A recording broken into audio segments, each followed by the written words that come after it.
बिस्मिल्लाहिर्रहमानिर्रहीम। आज जिस कंडीशन के बारे में हम बात करेंगे वो उसका नाम है नेवल एल ओम्पिलेटस या नेवल इन्फेक्शन। ये बछड़ों और कटों की नाप का इन्फेक्शन होता है। ये उन बछड़ों और कटों में अमूमन हो जाता है जो गंदे माहौल में जन्म लेते हैं, यानी जहाँ पर जरासीम की ज़्यादा तादाद और बैक्टीरिया की ज़्यादा तादाद मौजूद हो, वहाँ पे ओम्पिलेटस और नेवल एल का मसला आ जाता है।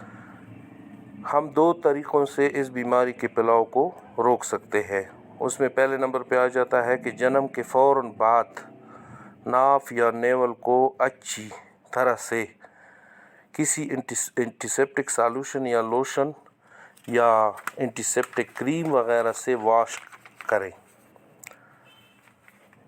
इस कंडीशन और बीमारी से अपने बछड़ों और कटों को बचाने के लिए जो दूसरा तरीका हम इस्तेमाल करते हैं वो ये है कि जो ही कटे या बछड़ी की पैदाइश हो जाती है उसके मतलब 2 घंटों के अंदर अंदर या मैक्सिमम जो है 2 से या 6 घंटों के दरमियान जो है उसको कम से कम 3 लीटर कोलेस्ट्रम अगर हम देंगे तो उसमें नेवल एल और ओम्पिलेटस के जो जरासीम हैं उनके खिलाफ इम्यूनिटी डेवलप हो जाएगी और वो इम्यूनिटी उसमें नेवल एल और ओम्पिलेटस की इन्फेक्शन को होने नहीं देंगी। तो ये दो तरीके बेसिकली हो गए।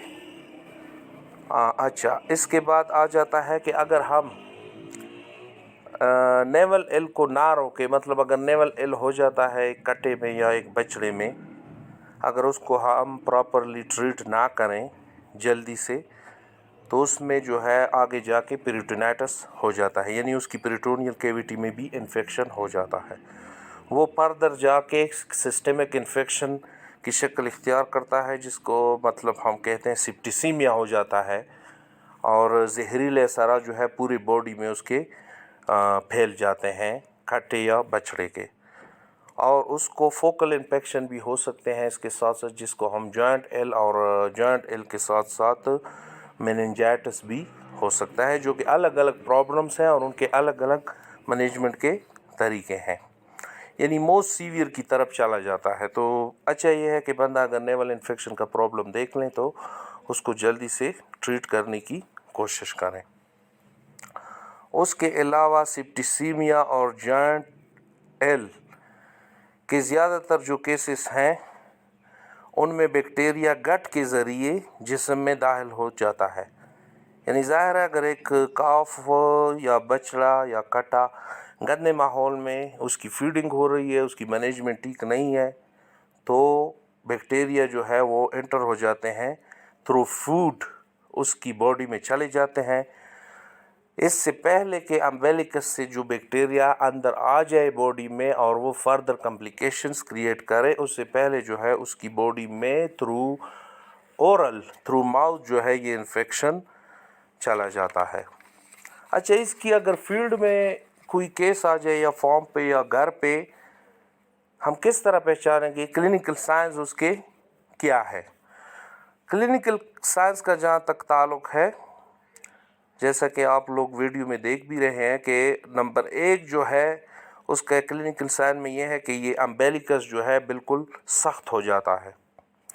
दूसरा जो क्लिनिकल साइन है उसमें कि वो पेनफुल भी हो जाता है। ये अम्बिलिकस जो है वो दर्द भी करता है, अगर आप उसको दबाएंगे तो वो दर्द भी करता है और वो गीला भी हो जाता है। उसके अलावा काफ डल हो जाता है, काफ खाना पीना छोड़ देता है, यानी उसके अलावा उसकी ये काफ की जो कमर होती है वो टेढ़ी हो जाती है, बिल्कुल आर्च बैक हो जाता है काफ। जैसा कि वीडियो में देखा जा सकता है कि ओल्डर काफ में नेवल इन्फेक्शन जो है वो एप्सिस की शक्ल इख्तियार कर गया था। इस फार्मर ने हमें बताया कि ये खल जो है एक बड़े एप्सिस की शक्ल में मौजूद है। जो वीडियो में आप काफ देख रहे हैं ये एक ओल्डर काफ है, उसमें एक एप्सिस की शक्ल में ये मौजूद था, जिसकी ड्रेनेज हो गई और उससे जितनी भी मतलब कंटेंट थी जो पस एकमुलेट हुआ था उस एप्सिस में वो اس سے ایک دن پہلے ڈرین ہوا تھا. اگر یہ انفیکشن اسپریڈ ہوا تو پیریٹونیل کیویٹی میں جانے کے بعد اس سے جو ہے نا سیپٹک پیریٹونائٹس بھی ہو جاتا ہے، کاف میں کمزوری پڑ جاتی ہے، اس کا پیٹ بھی بڑھ جاتا ہے کاف کا، اور اس کو قبض کی شکایت بھی ہو جاتی ہے،